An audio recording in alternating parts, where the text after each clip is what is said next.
देशिक मे शरणं भवशङ्कर देशिक मे शरणं भवशङ्कर देशिक मे शरणं भवशङ्कर देशिक मे शरणं विदिताखिलशास्त्रसुधा जलधे महितोपनिषत्कथितार्थनिधे हृदये कलये विमलं शरणं भवशङ्कर देशिक मे शरणं भवशङ्कर देशिक मे शरणं भवशङ्कर देशिक मे शरणम् सहना भवतु सहनौ भुनक्तु सह वीर्यङ्करवावहै तेजस्विनावधीतमस्तु मा विद्विषावहै। ॐ शान्तिः शान्तिः शान्तिः। हरिः ॐ। सदाशिवसमारम्भां शङ्कराचार्यमध्यमाम् अस्मदाचार्यपर्यन्तां वन्दे गुरुपरम्पराम्। श्रुतिस्मृतिपुराणानामालयं करुणालयं नमामि भगवत्पादं शङ्करं लोकशङ्करं शङ्करं शङ्कराचार्यं केशवं बादरायणं सूत्रभाष्यकृतौ वन्दे भगवन्तौ पुनः पुनः। ईश्वरो गुरुरात्मेति मूर्तिभेदविभागिने व्योमवद्व्याप्तदेहाय दक्षिणामूर्तये नमः। आचार्य शंकर सांस्कृतिक एकता न्यास के इस प्रवचन माला में संतों के जीवन पर, विशेष करके जीवन मुक्तों के जीवन पर एक विशिष्ट प्रवचन माला आयोजित की है। उसी माला का यह एक सुपुष्प उस माला में गूंथा जा रहा है। इस सत्र का विषय है जीवन मुक्त तैलंग स्वामी। हम सामान्यतः व्यवहार में देखते हैं कि संतों के जीवन पर विशेष ध्यान दिया जाता है। कैसे? हम कुछ एक लौकिक उदाहरणों से समझने का प्रयास करते हैं। यदि कोई संत महात्मा अपने साधन भजन और जो कुछ आध्यात्मिक जीवन है उसे छोड़कर यदि किसी राज्य का शासक बनता है, राजा बनता है, तो समाज उसे स्वीकार नहीं करता है। उसका वह आचरण स्तुत्य नहीं होता है, अनुकरणीय नहीं होता है। लेकिन यदि कोई राजा अपना राज्य छोड़ दे और सन्यासी बने, संत बने, महात्मा बने, तो वह स्तुति के योग्य होता है। इसी प्रकार कोई संत महात्मा वणिक या श्रेष्ठी बने, व्यावसायिक बने, तो वह समाज को स्वीकार योग्य नहीं दिखता। शास्त्रों में भी इसका कोई आधार नहीं है। लेकिन कोई भी धनी व्यक्ति, श्रेष्ठी, वणिक यदि अपना व्यवसाय वाणिज्य छोड़ करके संन्यास ग्रहण कर लेता है या भगवान की खोज में निकल जाता है, तो वह स्तुति का पात्र होता है, समाज के लिए आदर्श होता है। उसका जीवन इतरों को अनुकरण करने योग्य होता है। इसी से हमें दिखाई देता है कि संतों का जीवन कितना महत्वपूर्ण है। हाँ, संत हम सामान्यतः दो विभागों में विभक्त कर सकते हैं कि जो सिद्ध है ऐसे संत और जो साधक है ऐसे संत। तो हम सामान्यतः संतों की स्तुति या अनुकरण तभी करने की सोचते जब वो सिद्ध हो जाते हैं। जब साधक है तब तक तो हर कोई साधना में लगा हुआ है, तो वो बात अलग है। तो इससे हमें क्या पता चलता है कि हमारे संस्कृति का सर्वोच्च बिंदु है सिद्ध संत। जैसे हम खेती करते हैं, खेती में कोई फसल उगाते हैं, तो हमें उसका एक अपेक्षित फल होता है, वह मिलने से वह खेती सफल हुई। और जब वो फल देना समयवश बंद हो जाता है तो हम उस फसल को काट के फेंक देते हैं। अर्थात उस खेती का जो भी प्रयास है, उसका वह फल उसका अंतिम लक्ष्य होता है।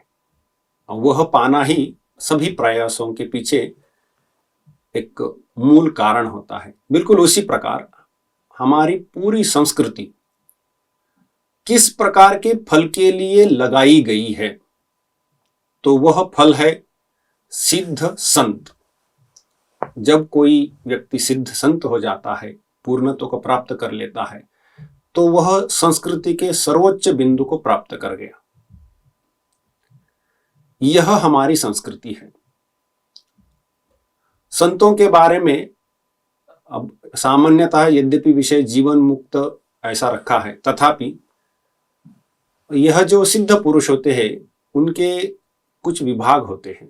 जैसे कि अवतार स्वयं, अवतार के अपने लीला सहचर होते, वे भी कभी जन्म ग्रहण करते हैं, तो वह सिद्ध पुरुष जन्मतः सिद्ध होते हैं, नित्य सिद्ध होते हैं। कुछ साधक होते जो अपने अंतिम जीवन में सिद्ध हो जाते हैं, और कुछ जीवन भर साधना ही करते रहते। इस प्रकार से हम 4 श्रेणी कर सकते हैं सामान्यतः। तो जीवन मुक्त यह विषय चूंकि सामने है, तो यह जीवन मुक्त शब्द किसके लिए प्रयुक्त होता है और किसको इस श्रेणी में रखना चाहिए, इसकी थोड़ी सी चर्चा आवश्यक बनती है।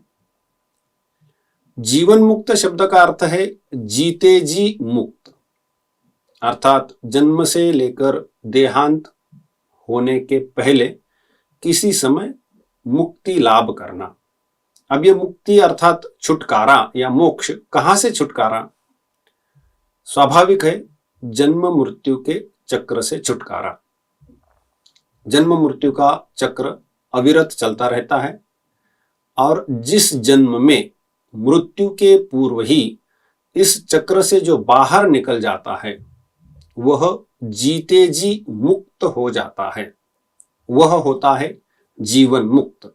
और यह मुक्ति अवश्य ही ब्रह्म ज्ञान से ही होती है। तमेव विदित्वा अति मृत्यु में, ऐसा वेदों का वचन है। अर्थात ब्रह्म ज्ञान से ही मुक्ति प्राप्त होती है, और इसीलिए जिसे ब्रह्म ज्ञान प्राप्त होता है वह मुक्त हो जाएगा। तो इस संसार बंधन से या जन्म मृत्यु चक्र को पार करने के लिए ब्रह्म ज्ञान की आवश्यकता होती है। और मृत्यु के पूर्व जिसने ये ब्रह्म ज्ञान प्राप्त कर लिया, जन्म मृत्यु चक्र को समाप्त कर दिया, वह है हमारे लिए जीवन मुक्त। तो मुक्त वही होगा जो बंधन में है। तो जो सामान्य जीव है, जो अनादिकाल से जन्म मृत्यु के चक्र में घूम रहा है, वह जिस समय मुक्त होगा वह जीवन मुक्त कहलाएगा।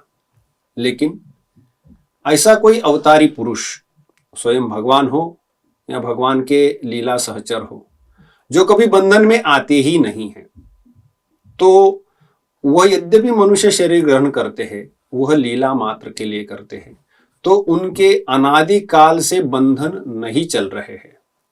तो उन्होंने जब साधना करके ब्रह्म ज्ञान भी लाभ किया होता है, तो भी यह नहीं कह सकते कि वह जीवन मुक्त है, वो नित्य मुक्त ही होते हैं। अतः जीवन मुक्त यह साधारण जीव जब मुक्त हो जाएगा, तब वह जीवन मुक्त के श्रेणी में रखा जाएगा। लेकिन जो नित्य मुक्त होते हैं या भगवान स्वयं अवतार ग्रहण करते हैं, तो वे कोई जन्म मृत्यु के चक्र में फंसे नहीं होते हैं। अतः उनकी मुक्ति वो मानव उपदेश के लिए होती है, न कि अपने स्वयं के बंधन के मुक्ति के लिए। अब आगे चल करके सामान्यतः हम आज के विज्ञान की पढ़ाई करते हैं और हमारे मन में विज्ञान की जो प्रायोगिक शैली है सिद्धांतों का आविष्कार करने की, उसके आधार पर जितना ज्ञान हमें मिलता है उतना ही सत्य है, ऐसा मानने की एक भूल हो जाती है। लेकिन विज्ञान को जितना पता चला है उस विज्ञान के परिधि के बाहर कितनी सारी चीजें हैं, और जब वह चीजें सामने आ जाती तो हम सामान्यतः यह समझना शुरू कर देते हैं कि ये एक तो अवैज्ञानिक है, या एक मिथक है, झूठ है, काल्पनिक है, या फिर चमत्कार है। तो हमारे आज के इस चर्चा के जो संत है तैलंग स्वामी, इनका जीवन ऐसे सामान्य रूप से चमत्कारिक घटनाओं से भरा है। तो हम चलते हैं तैलंग स्वामी के जीवन की ओर। आंध्र प्रदेश में विशाखापट्टनम के पास होलिया नाम का ग्राम है। उस ग्राम के नरसिंहधर नामक एक सद्गृहस्थ भूस्वामी ब्राह्मण परिवार के और उनकी सहधर्मिणी विद्यावती विवाह को 8 वर्ष पार कर गए, लेकिन पुत्र प्राप्ति नहीं हुई है। और इसी पुत्र प्राप्ति के लिए विविध उपाय, औषध योजना, पूजा पाठ, तंत्र आदि, तो किसी तांत्रिक के उपदेश के अनुसार कोई पूजा पाठ कराया गया था और ब्राह्मण भोजन रखा हुआ था। चूंकि शास्त्रों में ब्राह्मण भोजन का विधान है और जिन ब्राह्मणों को भोजन में निमंत्रित किया जाएगा उन्हें आना पड़ता है, तो ब्राह्मण भोजन में आए हुए थे। भोजन करके जब ब्राह्मण निकले तब भूस्वामी अर्थात या गृहस्वामी नरसिंहधर जी ने उन्हें दक्षिणा देना चाहा, तो ब्राह्मणों ने दक्षिणा लेने से इनकार कर दिया। यह कहते कि भोजन के लिए शास्त्र का विधान था, इसलिए तो हम आ गए, लेकिन दक्षिणा लेने का विधान नहीं है। हमारी इच्छा है तो हम ले सकते हैं, नहीं तो नहीं ले सकते। और आपसे हम दक्षिणा इसलिए नहीं लेना चाहते क्योंकि आप निपुत्रक है। किसी भी निपुत्रक से हम दक्षिणा नहीं ले सकते और इसीलिए यह दक्षिणा स्वीकार नहीं है। लेकिन आशीर्वाद देकर के चले गए कि आपको पुत्र प्राप्ति हो आदि।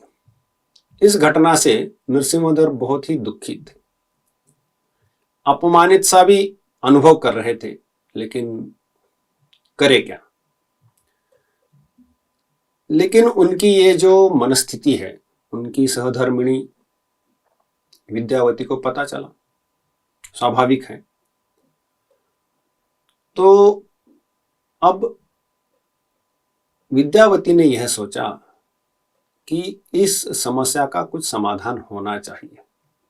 तो उन्होंने प्रसंग पा करके नरसिंहधर जी से बोला कि आप दूसरा विवाह कर लीजिए।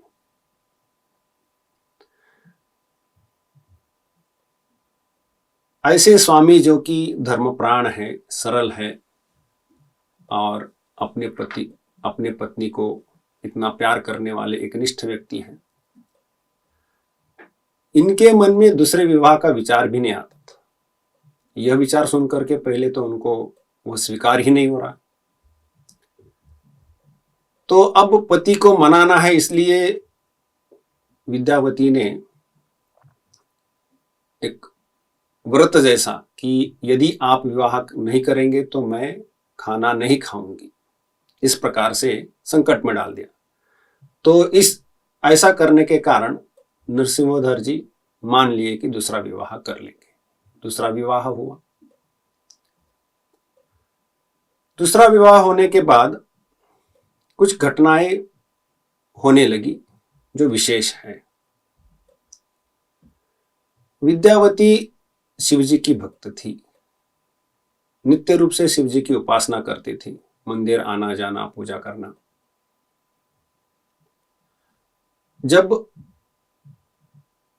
सौत आई है घर में तो उन्होंने घर गृहस्थ में हाथ बटाना शुरू कर दिया और विद्यावती ने भगवान शिव की पूजा में बढ़ोतरी कर दी, अधिक समय देने लगी। तो इस बीच उन्हें कुछ विशिष्ट अनुभव होने लगे। एक दिन मंदिर में जाते देखा कि मंदिर के द्वार पर एक छोटा सा बालक है, सुंदर बालक। और जैसे विद्यावती को देखा, बालक ने बोला कि मुझे प्रसाद चाहिए। प्रसाद तो पूजा के बाद होगा। तो विद्यावती ने बोला, मैं भगवान की पूजा करती हूं और जैसे ही नैवेद्य निवेदन होगा, प्रसाद बनेगा तो मैं अभी देती हूं। तो विद्यावती पूजा करने मंदिर में गई और पूजा करके नैवेद्य का प्रसाद बना करके ले आती तो देखा कि वह बालक कहीं नहीं है। और आसपास में ताक झाँक के देखा तो कहीं दिखाई नहीं दिया। ये थोड़ा सा अद्भुत सा उन्हें लगा। उसी रात जब सोई तो सुबह की ओर उन्हें एक सपना हुआ कि एक सफेद हाथी गर्भ में प्रवेश कर गया है। सुबह उठते ही उस सपने का स्मरण हुआ, पति को निवेदन किया कि ऐसा एक विचित्र सा सपना हुआ है। दोनों भयभीत थे कि कुछ अनहोनी होनी है क्या, लेकिन वैसा कुछ हुआ नहीं तो संकट टल गया, ऐसा उन्हें लगा। 2 महीनों बाद विद्यावती ने नरसिंहधर जी को बोला कि वह गर्भ से है। तो ये अत्यंत आनंद की वार्ता थी। समय आते ही एक अत्यंत सुंदर बालक को जन्म दिया। यह बालक दिखने में सुपुरुष, सुदृढ़, उसके गुण आगे दिखाई देंगे। तो जैसे कि जन्म का एक जातक अशौच होता है, 6 दिन का अशौच मनाने के बाद उस बालक को लेके विद्यावती मंदिर जाती है, वही शिव जी का मंदिर। मंदिर में बालक को एक स्थान पर रख करके पूजा को सांग कर रही थी। पूजा समाप्त करके जब आती है तो देखा कि पूरा मंदिर प्रकाश से भर गया है एवं उस प्रकाश की एक धारा उस बालक के शरीर में प्रवेश कर रही है और वो समस्त प्रकाश उस बालक के शरीर में प्रविष्ट हो गया। विद्यावती को यह तो पता चल रहा था कि यह कोई दिव्य घटना है, लेकिन यह घटना किस दिशा में जाएगी इसलिए उनके मन में डर छा गया। बालक को लेकर के घर लौटी, पति को यह घटना निवेदन की। तो स्वाभाविक सी बात है कि दोनों डरे हुए थे, लेकिन ऐसी कोई अनहोनी नहीं हुई तो यह कुछ शुभ संकेत है ऐसा उन्होंने मान लिया। आगे चल करके बालक का नामकरण, चूंकि यह धर परिवार है, जैसे इनका नाम है नृसिंहधर, उसी प्रकार से इस बालक का नाम पिता ने नाम रखा त्रैलिंगधर। लेकिन मां चूंकि शिवजी की भक्त थी, मां की ओर से नाम रखा गया शिवराम। तो बालक के 2 नाम हुए, शिवराम तथा त्रैलिंगधर। लेकिन सामान्यतः व्यवहार में शिवराम ही अधिक से प्रचारित रहा, जब तक वे घर में रहे तब तक। नृसिंहधर की जो दूसरी पत्नी, उन्होंने भी यथाकाल पुत्र को जन्म दिया और उस पुत्र का नाम रखा गया श्रीधर। इस प्रकार यह दोनों बालक समय बीतते विद्यालय जाने लगे। दोनों तेजस्वी थे, मेधावी थे, लेकिन शिवराम के जीवन को देखे तो यह पता चलता था कि यह चंचल नहीं है, एक स्थान पर बैठा रहेगा, आंखें बंद करके रहेगा। सामान्यतः उस आयु में जो बच्चे होते हैं वो शरारती होते हैं, खेल कूद करते हैं, लेकिन ऐसी वाली कोई भी प्रवृत्ति शिवराम के भीतर नहीं। लेकिन श्रीधर इन सभी सामान्य बालकों के जैसे खेल कूद में यहां वहां सब उसमें व्यस्त रहते थे। दोनों पढ़ाई में मेधावी थे। तो इस प्रकार से जीवन बीतता चला। माँ वैसे भी शिव जी की भक्त थी, पूजा पाठ में लगे रहती थी। शिवराम को भी इस पूजा का धीरे धीरे आनंद आने लगा और माँ के साथ धर्म विषयक चर्चा, भजन आदि इसमें शिवराम रुचि लेने लगा। चलते चलते अब यहां पर एक, चूंकि ये बहुत सारी अद्भुत घटनाओं से भरा यह जीवन है, ये शिवराम का जन्म जो है वह 1607 में होता है, पौष एकादशी, और उन्होंने देह भी पौष एकादशी को छोड़ा था। तो ये 1607 का उनका जन्म है और 1647 आते उनके पिताजी का देहावसान होता, वो स्वर्गवासी हुए। तब शिवराम की आयु 40 वर्ष की है। 10 वर्ष बाद अर्थात 1657 शिवराम की मां चल बसी, और जब मां चल बसी तो मां को अग्नि संस्कार करने के लिए स्मशान में ले लाए। स्मशान में दाह संस्कार हुआ और दाह जब संस्कार हुआ तो शिवराम एक स्थान पर बैठे रहे। लोग निकलने लगे, प्रायः सभी लोग निकल गए। श्रीधर, श्रीधर की पत्नी, श्रीधर की मां, इन्होंने देखा कि शिवराम स्मशान में ही बैठा है। शिवराम को बोला कि घर चलिए, तो शिवराम घर जाने के लिए तैयार नहीं। शिवराम ने बोला कि घर जाने से मुझे माँ की याद सताएगी और मुझे यही माँ है ऐसा लगता है, मैं घर नहीं जाऊंगा। गांव के बुजुर्गों ने समझाया, श्रीधर ने समझाया, लेकिन शिवराम ने एक नहीं सुनी। उस दिन से शिवराम ने घर का मुंह नहीं देखा और उसी स्मशान में 20 वर्ष रहे। जब मां से बात होती थी तो मां ने बोला था कि गुरु तुम्हारे पास अपने से आएंगे, यह शिवराम को स्मरण था। कभी मां को शिवराम ने पूछा था कि भगवान का दर्शन कैसे होगा, तो मां ने बोला था कि सर्वप्रथम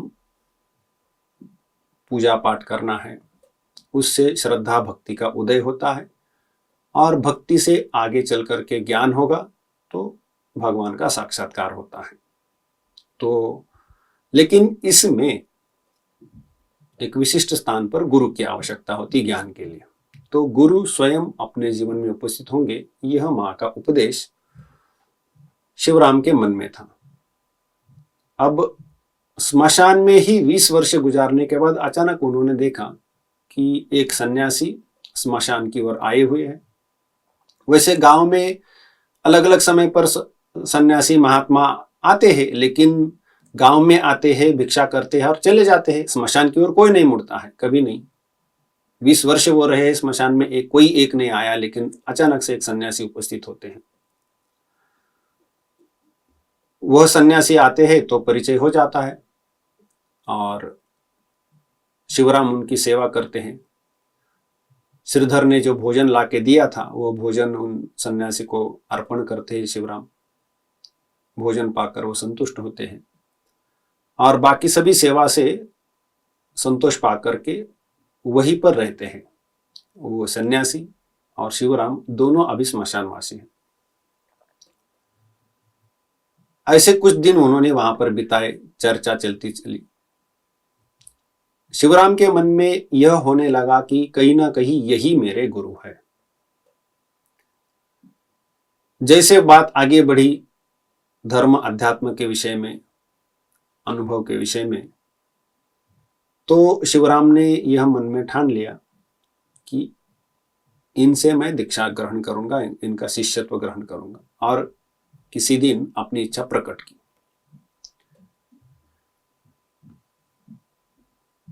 ये जो महात्मा, उनका नाम भगीरथ स्वामी या भगीरथ सरस्वती, ये दशनामी संप्रदाय के थे। आचार्य शंकर ने जो स्थापित दशनामी संप्रदाय है उनमें से एक संप्रदाय के थे सरस्वती नामा। तो ये भगीरथ स्वामी है, उन्होंने बोला कि मुझे पता है तुम्हें दीक्षा ग्रहण करने की इच्छा हो रही है, लेकिन दीक्षा के लिए उचित समय की आवश्यकता है। जब तक भगवान का आदेश नहीं होता है तब तक दीक्षा नहीं दी जा सकती। इसीलिए उचित समय आने पर दीक्षा दी जाएगी। दोनों वहां से कब निकल गए गांव वालों को पता नहीं चला। वहां से निकल गए और सीधे चलते हैं, हमें वो दिखते आगे चल करके पुष्कर, अजमेर के पास जो पुष्कर क्षेत्र है जहां ब्रह्मा जी का एकमात्र मंदिर है, वहां पर चले जाते हैं। यहां पर देखिए कि शिवराम का जन्म 1607 का है और वो पुष्कर में उपस्थित होते हैं 1685। अब ये 1685 जब समय हुआ है तो एक दिन भगीरथ स्वामी ने बोला कि आपको अभी दीक्षा दी जा सकती, योग्य हो। उचित समय आने पर, उचित दिन देख करके दीक्षा दी गई और शिवराम या त्रैलिंग धर का नाम हुआ गणपति स्वामी या गणपति सरस्वती। चूंकि भगीरथ स्वामी जो है सरस्वती नामा थे तो इनका भी नाम गणपति सरस्वती, सामान्यतः गणपति स्वामी ऐसा आगे नाम चला। गुरु के मार्गदर्शन में 10 वर्षों तक गणपति स्वामी ने साधना की और जब 1695 का समय है तब एक दिन गुरु ने बोला कि मेरे पास देने लायक जो कुछ था, ज्ञान शक्ति, वह सब मैंने आपको दे दिया है। मेरे पास देने लायक और कुछ नहीं है और मैंने यह शरीर इसीलिए रखा था ताकि तुम्हारे जैसे किसी योग्य शिष्य को यह देना था। अन्यथा यह शरीर रखने की मुझे कोई आवश्यकता नहीं। इससे जो काम लेना था वो सब समाप्त हो चुका है। इसके बाद मैं शरीर छोड़ दूंगा और तुम्हें यहाँ पर रहने की कोई आवश्यकता नहीं। पुष्कर क्षेत्र में जैसे मैं तपस्या करते तीर्थाटन किया करता था वैसे तुम भी तीर्थाटन किया करो। और 1695 में भगीरथ स्वामी अपना यह नश्वर देह छोड़ते हैं और नित्य धाम में विलीन हो जाते हैं। उनके जो भी संस्कार करके गणपति स्वामी वहां से तीर्थाटन के निकल जाते हैं। वहां से निकल के हमें वो दिखाई देते हैं रामेश्वरम में। रामेश्वरम में एक अद्भुत घटना होती है। क्योंकि अब गुरु के सानिध्य में इतने साल रहे हैं, इतनी साधना की है, इतना ही नहीं, गुरु ने स्वयं बोला है कि जो देना था वह सब दे दिया है और अभी शिवराम या गणपति स्वामी सिद्धों के कोटि में आए हैं। तो अभी अध्यात्म, योग, तंत्र आदि कई सारे विषय उन्होंने न केवल जाने हैं, ज्ञान और विज्ञान, ज्ञान अर्थात शाब्दिक ज्ञान और विज्ञान अर्थात अनुभव, उसका अनुभव भी उन्होंने प्राप्त कर लिया है।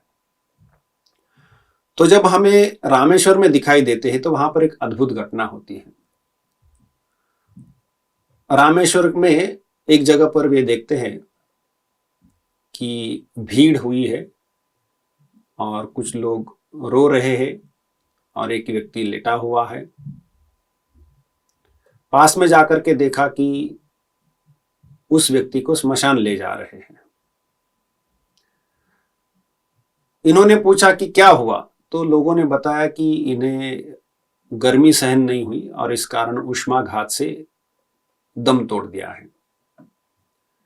लेकिन गणपति स्वामी बोले कि नहीं, ये इसकी मृत्यु नहीं हुई, ये जीवित है। तुम लोग वृथा ही इसको स्मशान ले जा रहे हो, जिंदा व्यक्ति को। और कमंडलू से थोड़ा जल लेकर के उस व्यक्ति पर छिड़का तो व्यक्ति सचेतन हुआ और उठ बैठा। इस घटना से लोगों को तो ये अवश्य ही पता चला कि ये कोई साधारण व्यक्ति नहीं है, एक विशेष शक्ति इनमें है, एक महात्मा है, योगी है। तो यह उनके जीवन की पहली घटना है। इनके जीवन में आगे चलकर के जितने भी चमत्कार हमें दिखाई देते हैं, उन चमत्कारों में एक विशेषता है कि अधिकतर समय इन्होंने करुणावश चमत्कार किए हैं। जो आर्त है, पीड़ित है, उनका दुख दूर करने के लिए, उनका ताप दूर करने के लिए इन्होंने अपने दिव्य शक्तियों का प्रयोग किया है। लेकिन इन शक्तियों का प्रयोग करके जो भी चमत्कार हुए हैं, उससे इन्होंने न अपना नाम या ऐश्वर्य या धन बटोरा है। एक भी घटना नहीं है ऐसी। अहेतुक करुणा सिंधु जिसे कहते हैं। तो इस घटना के बाद स्वाभाविक है लोगों में बातें फैल जाती है, ऐसे कोई महात्मा है जो मुर्दा को जिंदा कर देते हैं। तो ऐसा होने से लोगों की भीड़ बढ़ती है, लेकिन वैसे भी एकांत प्रिय, ध्यान परायण इनका जो मन है, उन्हें वो अच्छा नहीं लगता था, इसलिए वहां से वो निकल गए। रामेश्वर में उनके गांव से आए हुए कुछ लोगों ने उनको पहचाना था और आग्रह भी किया था कि गांव चले, लेकिन वे गए नहीं। यहां से निकल करके हमें दिखाई देते पोरबंदर में। पोरबंदर में जब पहुंचते हैं तो वहां पर एक व्यक्ति जो कि रामेश्वर की उस घटना में उपस्थित था, उसने उन्हें पहचान लिया और सेवा करने लगा। विशेष आग्रह करके इनको रख लिया। सेवा करते कुछ दिन निकल जाने के बाद इन्हें, वैसे गणपति स्वामी त्रिकालदर्शी हो चुके थे, उन्हें पता चलता था लोगों के मन में क्या है। तो कुछ दिन जाने के बाद उन्होंने बोला कि देखो, तुम मेरी सेवा नहीं कर रहे हो, तुम्हारे मन में कुछ स्वार्थ है, इसलिए तुम सेवा कर रहे हो। तो जब यह बोला ही तो फिर वो जो सज्जन है उन्होंने खुल के बोला कि जी, आप तो देख ही रहे, मेरी दरिद्र परिस्थिति है, पुत्र संतति नहीं है, इसके लिए मैंने विभिन्न अनुष्ठान किए, यज्ञ याग आदि किए हैं, लेकिन कोई फल नहीं हुआ है। यदि आपकी कृपा हो तो यह दारिद्र्य दूर हो, संतति प्राप्त हो। तो एलएम स्वामी ने बोला कि तुम्हारा मन इन दुखों के कारण, तुम्हारे जो ब्राह्मण होते हुए जो तुमने संध्या वंदनादि कर्म करने हैं, उनमें नहीं है, तुम संध्या वंदन करते ही नहीं हो। तो अपने वर्ण के अनुसार जो भी नित्य कर्म है उनको नियमित रूप से एकाग्रता से करो, समय आने पर तुम्हें सब कुछ प्राप्त हो जाएगा। ऐसा आशीर्वाद देकर के वहां से वे निकल गए। आगे चल करके इन सज्जन को सुपुत्र की प्राप्ति होती है, राजा की ओर से भूमि भी मिलती है, उनका दारिद्र्य भी दूर होता है। इसके बाद हमें दिखाई देते हैं गणपति स्वामी या तैलंग स्वामी नेपाल में। तीर्थाटन करते करते नेपाल पहुंचे, किसी वन में ठहरे हुए हैं। वहां के जो नेपाल नरेश हैं अपने सेनापति और सेना के साथ निकले और कहीं राजाओं को इस प्रकार के शौक रहते थे कि वन्य पशुओं की शिकार करना। तो नेपाल नरेश अपने सेनापति के साथ शिकार करने निकले थे। सेनापति ने एक बाघ को गोली मारी। गोली बाघ को कहीं लगी, घायल हुआ बाघ, लेकिन भाग निकला और उसके पीछे पीछे सेनापति और सेना लगी। सेनापति और सेना ने आकर के देखा कि वो जो बाघ है वह इस महात्मा के पास आकर के बैठा हुआ है और बड़ा शांत है, भयभीत भी है क्योंकि गोली लगी है। जब सेनापति पास आए तो जब उन्होंने ये चित्र देखा तो उन्हें बड़ा बड़ा अद्भुत लगा कि भाई ऐसे कैसे हो सकता है। सामान्यतः बाघ को गोली लगती तो वो प्रतिशोध की भावना से वो क्या करे कुछ पता नहीं, और ऐसी परिस्थिति में ये एकदम भीगी बिल्ली जैसा होकर के बैठा है। तो वहां पर तैलंग स्वामी ने सेनापति को बोला कि जब हमारे मन में हिंसा का भाव होता है तो सामने वाले पशु प्राणियों में प्रतिहिंसा का भाव जगता है। अब चूंकि मेरे मन में कोई हिंसा का भाव नहीं है, इसलिए इस प्राणी के मन में भी हिंसा का भाव नहीं, इसलिए वो मेरे पास इस प्रकार से आके बैठा है। और तुम लोग भी अभी थोड़े से डरे सहमे हो, इसलिए तुम्हारे मन में हिंसा का भाव नहीं है, इसलिए तुमको कुछ नहीं करेगा। यदि तुम्हारे मन में हिंसा का भाव आएगा तो ये आक्रमण कर सकता है। तो इसलिए तुम लोग अभी इसको कुछ नहीं करना। इतना ही नहीं, तुम यदि किसी प्राणी को जीवन नहीं दे सकते तो मारने का तुम्हें कोई अधिकार नहीं है। किसी प्राणी को इस प्रकार से मारना अपराध है, ऐसा नहीं करना चाहिए। ऐसे कुशल वाक्य बोल करके सेनापति को भेज दिया। सेनापति ने यह सभी वृत्तांत तो राजा को सुनाया। नेपाल नरेश तैलंग स्वामी का दर्शन करने के लिए व्याकुल हो उठे। समय निकाल करके बहुत बड़ी मात्रा में उपहार लेकर के स्वामी के दर्शन के लिए उपस्थित हुए। स्वामी जी के सामने सब उपहार रख करके निवेदन किया कि हमारे राज्य में ऐसे महापुरुष है ये पता तक नहीं। तो स्वाभाविक सी चीज है कि स्वामी जी उस ऐश्वर्य को देख करके बोले कि हमें तो ये ऐश्वर्य से कोई मतलब नहीं है। यहाँ का जो वन है वहां से खाने के लिए पर्याप्त मात्रा में फल मिल जाते हैं, निर्झरिणी है, नदी है, वहां से जल मिल जाता है, खुला आकाश है, जितनी हमें चीजें आवश्यक है वो ऐसे ही मिल जाती। तो इस प्रकार के द्रव्य संचय की कोई आवश्यकता ही नहीं है। लेकिन राजा ने एक लौकिक प्रथा है, संतों का दर्शन करने जाना है तो खाली हाथ नहीं जाना है, भगवान के दर्शन करने जाने मंदिर में तो खाली हाथ नहीं जाना है। तो इसलिए उन्होंने लौकिक आचार का पालन किया, वो ठीक ही है। तथापि स्वामी जी ने इन सब चीजों का इनकार कर दिया एवं राजा को बोला कि राजन, इस प्रकार से वन्य पशु हो या कोई भी हो, उनको मारने का आपको कोई अधिकार नहीं है। इस प्रकार की हिंसा अनुचित है। आप किसी को प्राण नहीं दे सकते, जीवन नहीं दे सकते, तो आप ले भी नहीं सकते। इसीलिए आप एक करिए कि हिंसा करना बंद कर दीजिए। राजा ने स्वामी जी को वचन दिया कि जी इससे आगे चल करके ऐसी हिंसा नहीं करेंगे। राजा के मन में यह भी जिज्ञासा रही कि स्वामी जी से कुछ आध्यात्मिक उपदेश ले। तो राजा बीच बीच में आकर के स्वामी जी से उपदेश लेता रहा। लेकिन यह खबर समाज में फैल जाती है। राजा स्वयं जब किसी स्थान पर किसी महात्मा के दर्शन के लिए जाते और बार बार जा रहे तो प्रजा में यह वार्ता फैल ही जाती है। तो इस प्रकार से न केवल राजा जाने के बाद प्रजा भी दर्शन के लिए आने लगी, तो इसका उपसर्ग या उपद्रव होने लगा। तो कुछ दिन बाद अचानक से स्वामी जी वहां से निकल गए, क्योंकि उन्हें एकांतवास आवश्यक था।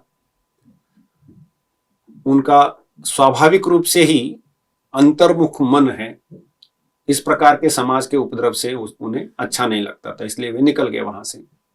वहां से निकल करके कई तीर्थों का दर्शन करते, मानसरोवर आदि करते करते हमें इसके बाद दिखाई देते हैं नर्मदा जी के किनारे मार्कंडेय आश्रम में। वहां पर खाकी बाबा उस मार्कंडेय आश्रम के महंत स्वामी थे एवं अन्य अन्य साधक संत वहां रहते थे। तो उनमें आकर के स्वामी जी रहने लगे। सभी को लगा कि कई सारे महात्मा आते रहते हैं, इसी प्रकार ये भी एक महात्मा है, और वो आम महात्मा सभी मिलकर के रह रहे थे। तो एक दिन की घटना है, जब ये खाकी बाबा महंत जी नर्मदा जी पर स्नान करने रात्रि के अंतिम प्रहर में गए, तो उन्होंने देखा कि नर्मदा जी का पानी पूरा दूध है, बह रहा है। उन्होंने इधर उधर देखा तो उन्होंने देखा कि ये स्वामी जी जो है, गणपति स्वामी या तेलंग स्वामी, वो अंजलि से दुग्ध पान कर रहे हैं। उन्होंने सोचा कि क्या चमत्कार है, अन्य अन्य सन्यासियों को बुलाते हैं, साधुओं को बुलाते हैं, उन्हें दिखाते हैं। लेकिन उसके पहले उन्होंने सोचा कि चलो एक बार हम स्वयं थोड़ा सा पान कर ले, देखते हैं क्या है। जैसे उन्होंने पानी में हाथ डाला, दूध में हाथ डाला, वैसे तो वो दूध नहीं दिख रहा है उनको। उन्होंने देखा कि तो ये अभी अभी दूध था, अभी तो ये पानी दिख रहा है। तो तैलंग स्वामी कहाँ है? तो उतने में उन्हें पता चला कि तैलंग स्वामी वहां से आश्रम की ओर निकल गए हैं। तो यह एक ऐसा अद्भुत उन्हें जो दर्शन हुआ, उन्होंने आकर के आश्रम में आकर के अन्य अन्य साधु संतों को बताया कि ये कोई साधारण महात्मा नहीं है, उच्च कोटि के महात्मा है, और इनके योग बल से या सिद्धि के बल से इस प्रकार से यह कर सकते हैं, इतने उच्च कोटि के महात्मा। इसके बाद वहां के आश्रमवासियों ने स्वामी जी से विशेष करके योग साधना और तंत्र साधना के बारे में उपदेश प्राप्त किए। तो वहां का जो उपदेश है विशेष करके कुंडलिनी योग के संपर्क में है। षट चक्र भेदन, 6 चक्र है, 7वां सहस्रार है, उनमें कितने दल होते हैं, उनका वर्ण क्या है, उनमें कितने अक्षर होते हैं, उनका ध्यान कैसे करना है, कौन से चक्र में आने से क्या अनुभव होते हैं, आदि सभी जो कुंडलिनी योग का विज्ञान है, उन्होंने वहां के साधकों को समझाया। यहां से स्वामी जी निकल गए। यहां से निकल के हमें दिखाई देते हैं 1726 में प्रयाग में। अब देखिए, जन्म 1607 का है, अब वर्ष चल रहा है 1726। प्रयाग में आते उन्होंने वहां पर 7 साल गुजारे। उसमें एक घटना है, रामचरण चटर्जी नाम के एक सज्जन संगम पर खड़े थे और वहीं पर तैलंग स्वामी बैठे थे। अचानक एकाएक मेघ आए, हवा चलने लगी, बारिश होने लगी, मूसलाधार बारिश होने लगी। और अचानक से चूंकि बारिश शुरू हुई है तो सभी लोग अपना अपना बोरी बिस्तर लेकर के ये वो करके अपने अपने घरों में यहाँ वहां आश्रय में चले गए। और ये राम तारण जी ने देखा कि ये महात्मा यही बैठे हैं, कहीं नहीं जा रहे हैं। तो राम तारण जी ने बोला कि चलिए, बारिश हो रही है, आप किसी आश्रय में चलिए। तो तैलंग स्वामी ने बोला कि नहीं, ऐसी बात नहीं है, एक आवश्यक काम करने के लिए मुझे यहाँ बैठा रहना है। तो राम तारण जी बोले, ऐसा क्या आवश्यक काम इस बारिश के अंदर आप करेंगे? बोले कि वो सामने देख रहे हो, एक नौका आ रही है, कई लोग बैठे हैं, ये नौका थोड़ी देर में डूब जाएगी, इनको बचाना है। अभी आश्चर्य की बात है कि भाई हाँ ठीक है कि हवा चली है, आंधी है, तो तेज लहरें चल रही है, लहरों के थपेड़ों में नौका पड़ी है, इन्हें कैसे पता चला कि ये डूब जाएगी, और डूबी भी तो आप यहाँ बैठे कैसे बचाएंगे। ये जब तक राम तारण सोचते हैं, उसी बीच बाबा यहाँ से गायब हो चुके हैं। थोड़ी देर बाद देखते हैं कि वो नौका डूब गई, नौका बाहर निकली और नौका के एक छोर पर तैलंग स्वामी बैठे हुए हैं और वो नौका किनारे लग गई। तो ये अद्भुत एक घटना हुई जिससे नौका के जो जितने लोग थे उन्हें उनकी प्राणों की रक्षा हुई। तो वो बाबा की चरण धूलि लेकर के धन्यवाद करके आश्चर्यचकित होकर के सब अपने अपने स्थानों पर निकल गए। तो यह त्रिवेणी संगम पर एक प्रयाग में घटना, इसमें एक जो पहले ही मैंने उल्लेख किया कि इस घटना से, या पहले ऐसे भी बीच में कई सारी घटनाएं हुई है, पुस्तकों में उल्लेख है, हम काट काट के कुछ कुछ घटनाओं को ले रहे हैं। इस घटना से हमें यह दिखाई देता है कि उन्होंने केवल करुणा के कारण, दया से आर्द्र होने के कारण ही लोगों को बचाया है। इसमें उनका कोई अपना स्वार्थ, शक्ति प्रदर्शन इत्यादि कुछ नहीं है। यहां से स्वामी जी चलते हैं 1733 में वाराणसी। अब जैसे वाराणसी गए तो अंत तक स्वामी जी वाराणसी रहेंगे। वहां पर भद्रवन नामक एक, या भदोनी जिसे आज कहते हैं, वहां पर रहना उन्होंने आरंभ किया। वहां से चल करके आगे चल करके जो जहां अभी तुलसी मंदिर है या तुलसीदास आश्रम ऐसा कहते, उसी स्थान पर कहीं रहने लगे। घटनाएं बहुत है, तो हम कुछ महत्वपूर्ण घटनाओं का उल्लेख करके चलेंगे। यहां पर एक व्यक्ति जो कि कुष्ठ रोग से पीड़ित था, रास्ते पर पड़ा हुआ था, बड़ा दुख सहन कर रहा था। तो स्वामी जी ने उसे देखा, पूछा, तो उसने बोला कि वो किसी दूर देश से आया हुआ है, ब्रह्मा सिंह उसका नाम है और कुष्ठ रोग से पीड़ित है। स्वामी जी ने बोला कि गंगा में स्नान करके आओ, इलाज कर देंगे। तो जैसे स्नान करके आया, उसे बिल्वदल खाने दिया और कुछ दिनों तक इसी प्रकार से बेल का पत्ता उसको देते गए और वो कुष्ठ रोग से ठीक हो गया। अब उसका कष्ट ये था कि कुष्ठ रोग इतना आगे बढ़ा था कि घर के लोगों ने छोड़ दिया था, समाज ने उसको फटकारा था, वो कहीं का नहीं रहा था। और वाराणसी में देह त्याग करने से मुक्ति मिलती है, सर्वदूर प्रसिद्धि है, इसलिए वाराणसी आया था। और इस प्रकार से स्वामी जी का अनुग्रह पाकर के वो चंगा भला हो गया। तो उसने स्वामी जी से अनुरोध किया कि मैं आपकी सेवा करना चाहता हूँ, आपके साथ ही रहूंगा।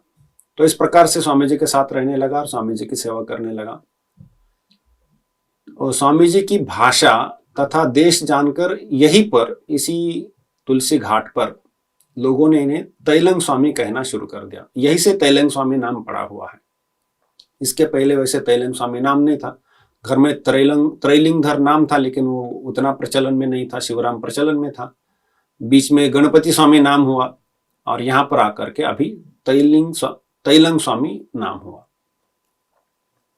और यही नाम उसके बाद में प्रचार में रहा है। यहां से कुछ वर्ष यहां निकालने के बाद हनुमान घाट है, हनुमान घाट में जाकर रहना शुरू कर दिया। वहां की एक घटना हम देखते हैं। एक दिन उन्होंने देखा कि कुछ लोग इकट्ठे हुए हैं और एक शव को जलाने के लिए ले जा रहे हैं और एक महिला बहुत शोकाक्रांत रो रही है। उन्होंने जाकर पूछा क्या घटना है करके। तो लोगों ने बताया कि ये सज्जन ब्राह्मण थे, इनकी ये ब्राह्मण पत्नी है और तब का समय जैसे नियम है कि यह यदि विधवा, ब्राह्मण विधवा है तो उसने सती जाना है, और यह कहती है कि उसने सती जाना है और इसलिए वो शोक से रो रही है। यहाँ पर स्वामी जी की कृपा हुई और स्वामी जी ने उस व्यक्ति के नाभि को स्पर्श करके उस व्यक्ति को सचेत कर दिया, जिंदा कर दिया।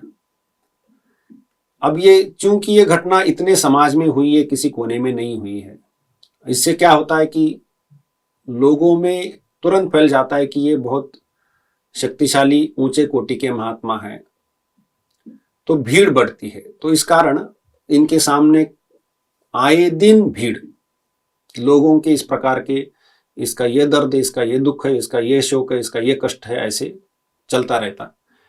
तो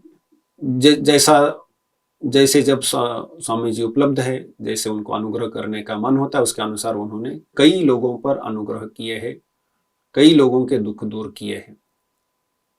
यहां से हमें दिखाई देता है कि स्वामी जी हनुमान घाट छोड़ करके दशाश्वमेध घाट में जाकर रहना शुरू कर दी। और चूंकि यह सिद्ध पुरुष है, अपने भाव में विभोर है, देहबोध नहीं है, तो सामान्यतः दिगंबर या निर्वस्त्र रहा करते थे। और तब अंग्रेजों का राज था, और ये अंग्रेजों के राज में वहां का एक जिलाधीश था। उनके पास कुछ लोगों ने एक कंप्लेन कर दी कि भाई ये ऐसे कैसे रहते हैं। तो पुलिस को आदेश दे करके इनको उनके न्यायालय में बुलाया गया, अदालत में बुलाया गया। अभी एक वार्ता शहर में फैल गई, लोग जमा हो गए।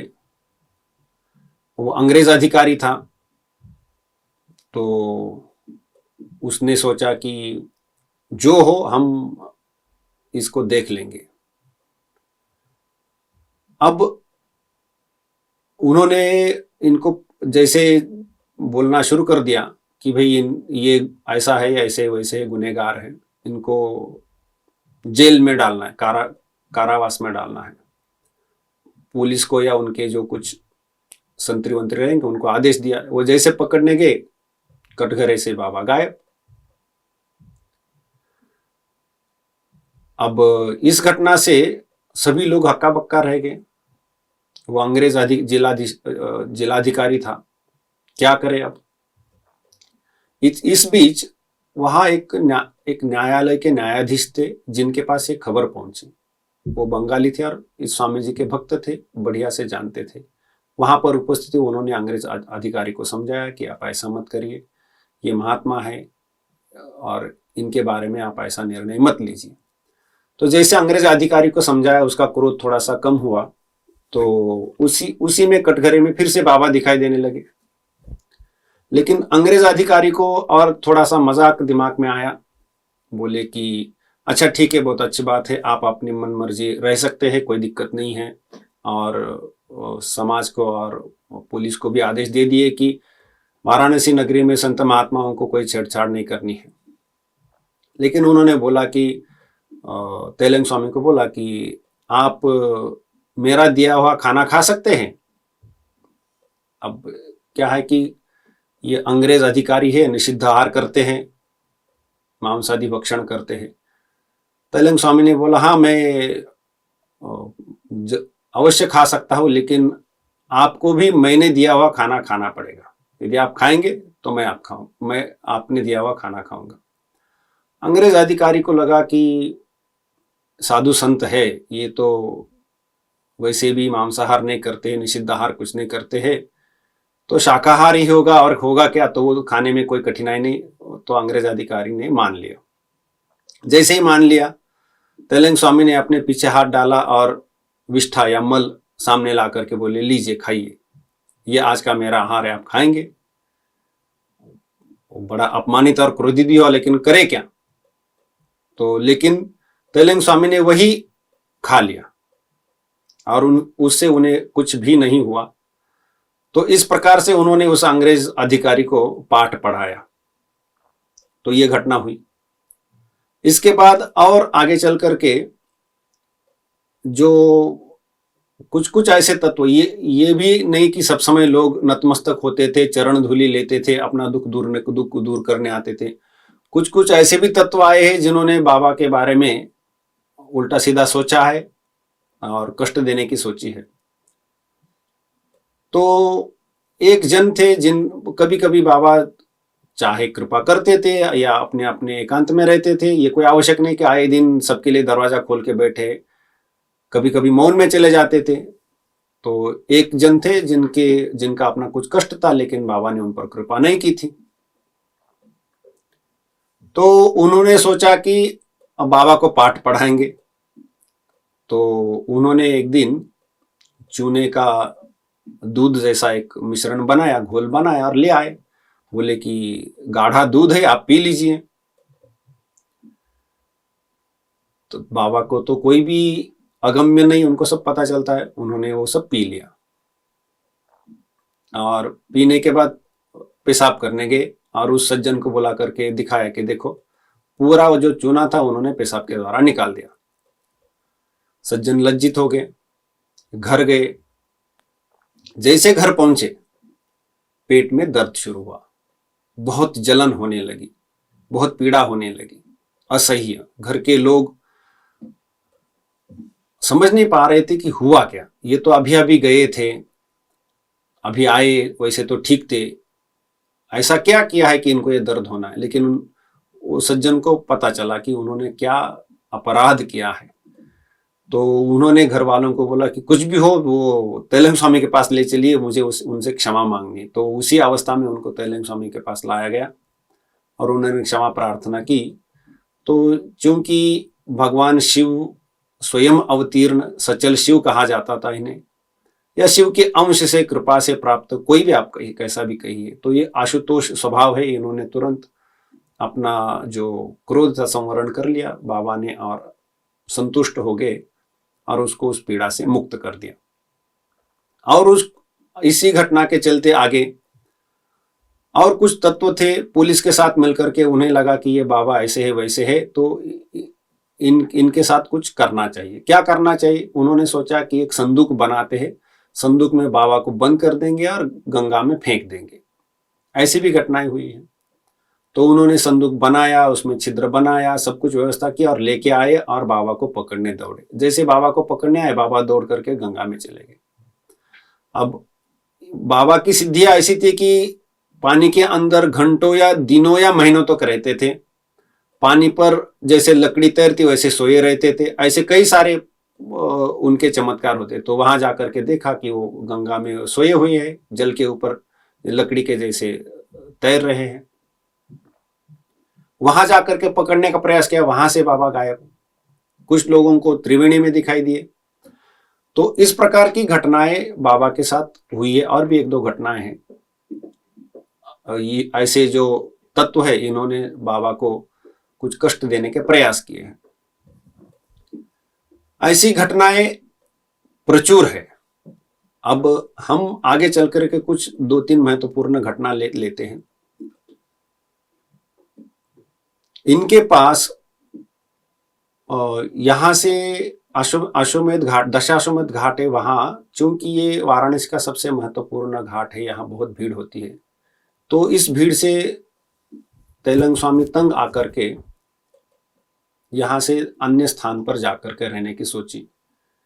तब एक मंगल दास ठाकुर करके एक बाबा के अनुगत हुए थे, भक्त हुए थे।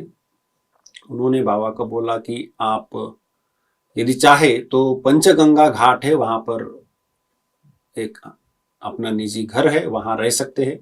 वहां पर ये 2 जन भाई और माँ, ऐसे 3 जन ही रहते हैं।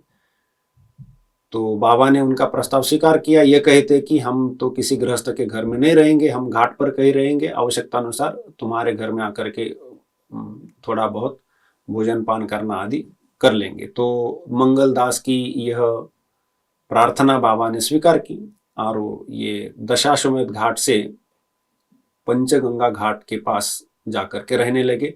गंगा से महज 200 मीटर दूरी पर ही वह मकान है, जो आज भी तेलंग स्वामी के आश्रम से नाम से जाना जाता है, जहाँ तेलंग स्वामी ने काली की मूर्ति स्थापन की है, शिव जी का स्थापन किया है, वह अभी भी वही स्थान है जहां जाकर के ठहरे। तो यह अभी पंचगंगा घाट है। इस घाट पर एक दो प्रसंग हम केवल लेंगे अभी। और एक दिन की बात है, रामकृष्ण परमहंस अपने कलकत्ते से निकल करके वाराणसी आए थे और उनके साथ मथुरानाथ विश्वास, जो दक्षिणेश्वर मंदिर है वह रानी रासमणी ने बनाया था, उनके वो जामाता थे और वो जमींदार थे, और उनकी देखरेख में सभी व्यवस्था में रामकृष्ण परमहंस तीर्थ यात्रा पर निकले थे, वाराणसी आए हुए। वाराणसी में आकर के अन्य अन्य देवता दर्शन सब किए, और चूंकि यह सभी उच्च कोटि के त्रिकालदर्शी लोग हैं, तो इन्हें पता चला कि यहाँ पर, और वैसे भी लोग में प्रसिद्धि भी हुई थी, इतने वर्षों से रह रहे हैं। अब देखिए 1607 में तैलंग स्वामी का जन्म है, और रामकृष्ण परमहंस जी जब वाराणसी आते हैं तो वो 1880 के आसपास की घटना है। यहां तक पहुंच गए हम, 1607, 1707, 1807 और 80 तक चल रहा है अभी।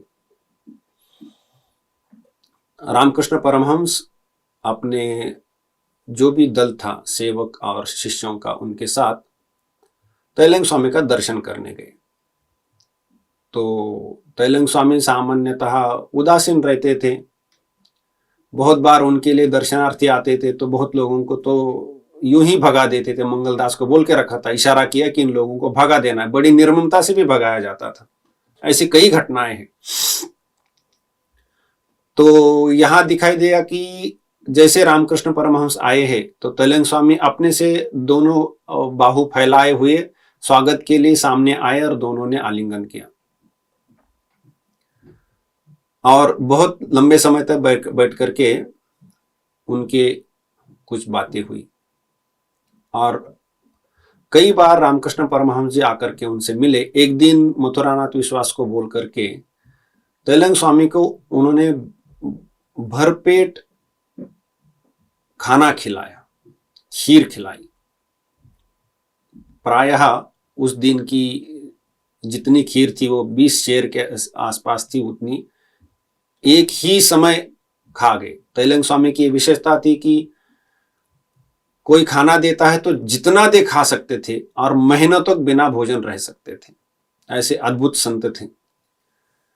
तो यह घटना है तैलंग स्वामी के जीवन की, जहां रामकृष्ण परमहंस उनसे आके मिलते हैं।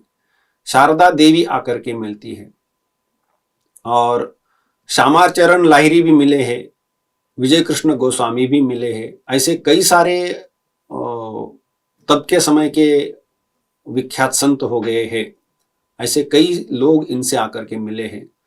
विजय कृष्ण गोस्वामी को तो कई दिनों तक उन्होंने कोई स्थान ही नहीं दिया, बातचीत नहीं की इत्यादि। बाद में जाकर के उपदेश दिए, लेकिन यह बताया कि मैं तुम्हारा गुरु नहीं, तुम्हारे गुरु कोई अन्य है। तब तक साधना के इष्ट उपदेश दे करके उनको भेज दिया।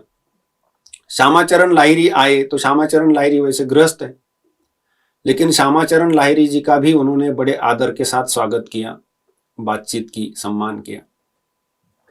तब लोगों को पता चला कि श्यामाचरण लाहिरी एक उच्च कोटि के महात्मा है। इसी प्रकार एक घटना है। एक बार उज्जैन के नरेश काशी नरेश के अतिथि होकर के काशी में पधारे थे, और काशी नरेश तब रामनगर में रहते थे, क्योंकि वाराणसी जो है अंग्रेजों के अधीन था। काशी नरेश रामनगर जो कि दूसरी दिशा में है नदी के, वहां से नौका लेकर के काशी नरेश और उज्जैन नरेश दोनों यात्रा पर निकले।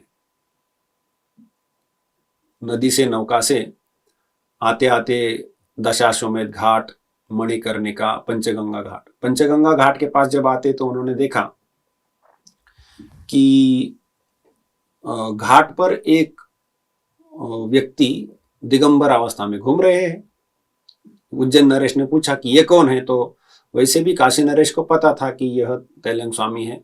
तैलंग स्वामी की कई घटनाएं काशी नरेश को पता भी थी, उन्होंने उनको कुछ बताई। तो उज्जैन नरेश को मन में ये हुआ कि हम इनसे थोड़ा सा उपदेश लेते हैं, इनका दर्शन करते हैं। जैसे इनके मन में इच्छा हुई, उन्होंने नौका वालों को, मल्लाहों को बोला कि नौका को किनारे लगाइए। तो आदेश होते ही जैसे नौका उधर बढ़ने लगी, उन्होंने देखा कि तैलंग स्वामी किनारे से उड़ करके नौका में आकर के बैठ गए। न तैरते न किसी नौका से, सीधे आकाश मार्ग से आकर के इनके नौका में बैठ गए। कई सारे प्रश्न उज्जैन नरेश के मन में थे, उन्होंने वो पूछे। धार्मिक प्रश्न थे, आध्यात्मिक प्रश्न थे। अब ये सब होने के बाद इनके दोनों राजाओं ने बड़ा वैराग्य दिखाया, धार्मिक भावना दिखाई, अच्छी बात है। लेकिन तैलंग स्वामी ने थोड़ी परीक्षा करना चाहा, तो उन्होंने जो काशी नरेश है उनसे एक उनकी जो तलवार थी वो लेकर के गंगा में डाल दी। इसी से बस काशी नरेश क्रोधित होने लगे, इधर उधर कहने लगे, ये क्या बात है, आपने ऐसा कैसे किया, दूसरों की चीज लेकर के कैसे पानी में डाल सकते, कैसा आपका आचरण, ऐसा सब। अब तक तो इतनी धार्मिक बातें की और इतने उपदेश दिए और अब आपने ऐसा कैसे किया, इत्यादि। तो तैलंग स्वामी पानी में कूदने लगे, बोले नहीं आप पानी में नहीं कूद सकते, ये इत्यादि।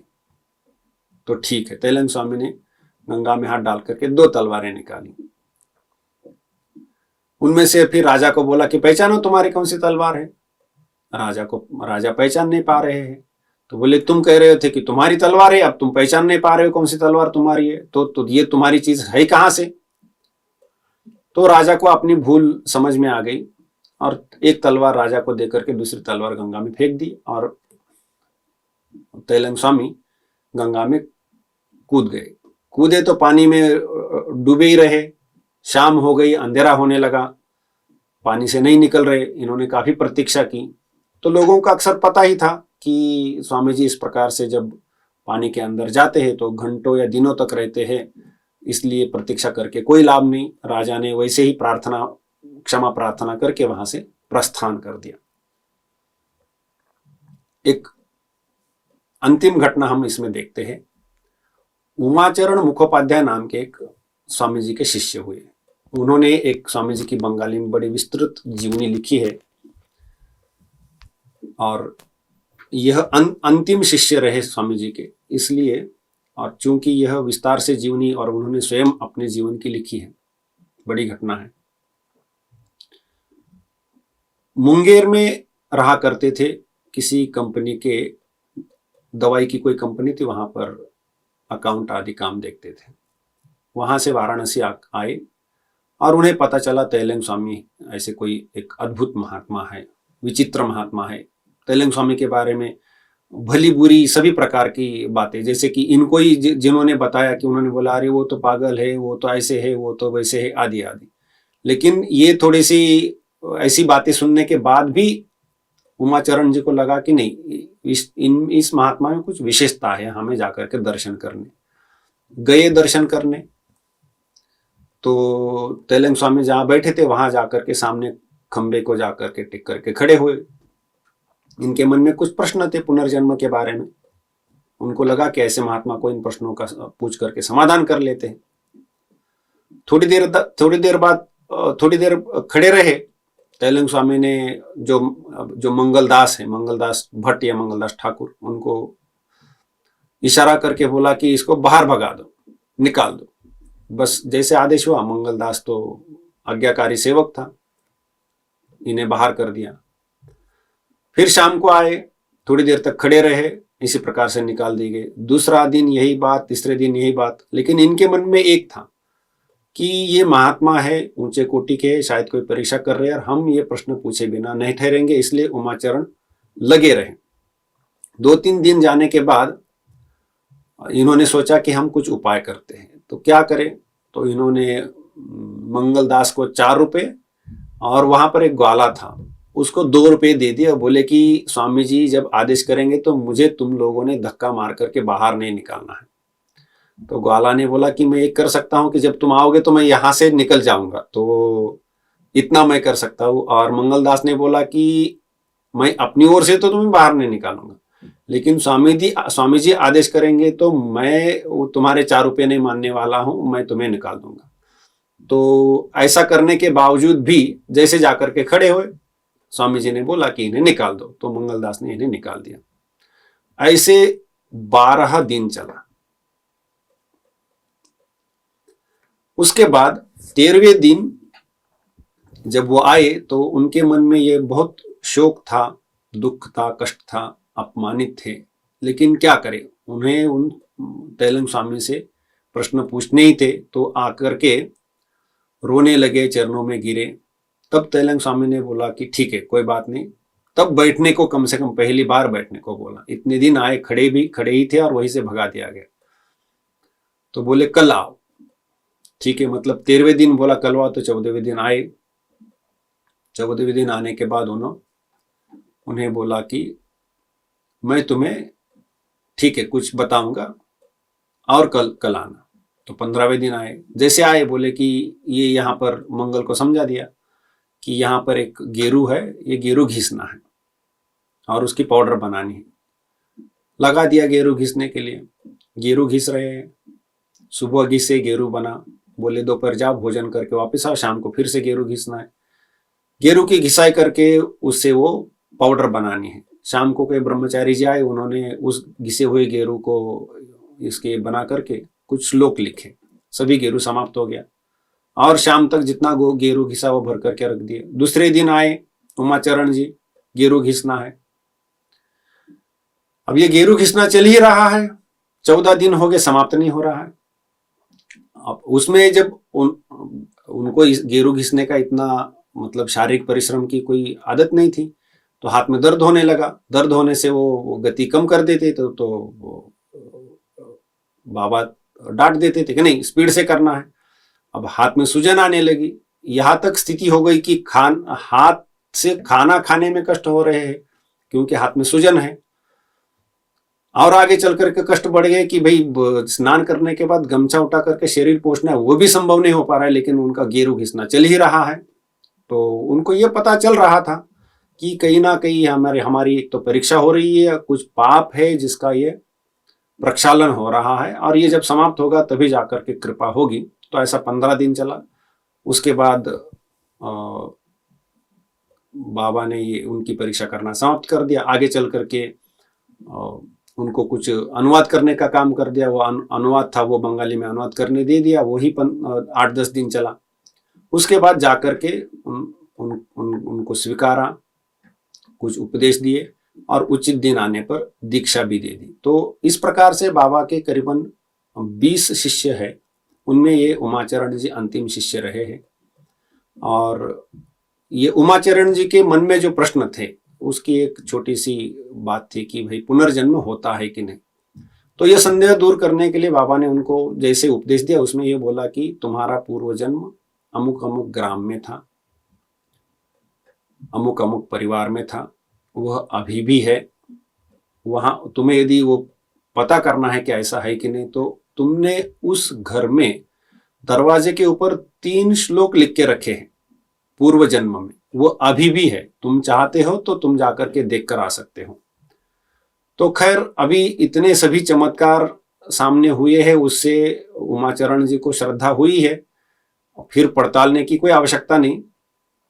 तो यह सब होने के बाद उमाचरण जी अपने जहां पर नौकरी मुंगेर में वहां चले जाते हैं। वहां पर भी एक समस्या थी, उन्हें निपटाने के लिए फिर से आते हैं। आदि आदि उसमें सभी बातें हैं। इसके बाद बाबा ने उनको उपदेश दिया कि मुंगेर की नौकरी छोड़ करके आसाम में नौकरी पकड़ो। वहां नौकरी पकड़ी। वहां जब नौकरी में चले गए तो वहां एक युवक से परिचय होता है। उस युवक का जो ससुराल है वह वही घर है जहां ये पूर्व जन्म में थे। तो उस युवक से बातचीत करके उन्होंने उस युवक के ससुर से अनुरोध करके उस दरवाजे के पीछे जो श्लोक लिखे हुए वो मंगवाए कि वो क्या क्या श्लोक हैं।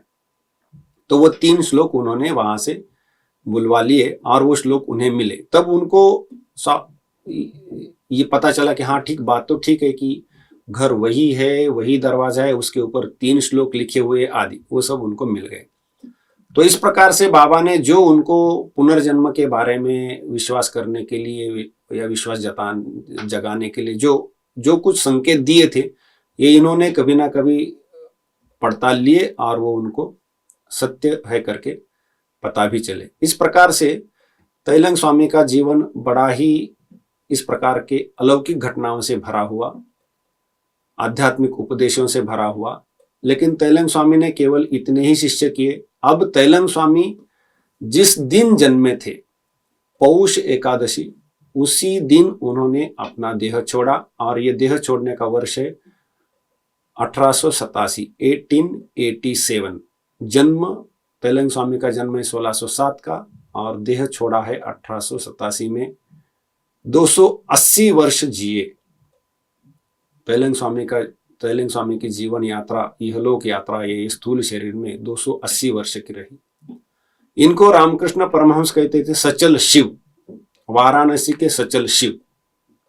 तो यह रही हमारे जीवन मुक्त, इनको जीवन मुक्त कहे। भगवान सचल शिव, शिव ही स्वयं लीला करने के लिए आए थे, तो इन्हें जीवन मुक्त, तो मुझे तो, मैंने जहां तक जीवनी का अध्ययन करके समझा, जीवन मुक्त कहने के बजाय ये स्वयं शिव है, इनको कैसे जीवन मुक्त कहे।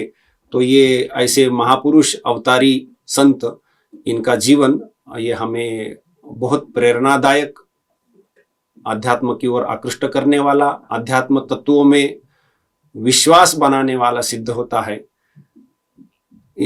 तैलंग स्वामी के चरणों में कोटिशाह नमन करके मैं अपने वाणी को विराम देता हूँ। नमस्कार। विदिताखिल शास्त्र सुधा जलधे महितोपनिषत् कथितार्थनिधे हृदयैकलये विमलं चरणं भवशङ्कर देशिकमे शरणं भवशङ्कर देशिकमे शरणं भवशङ्कर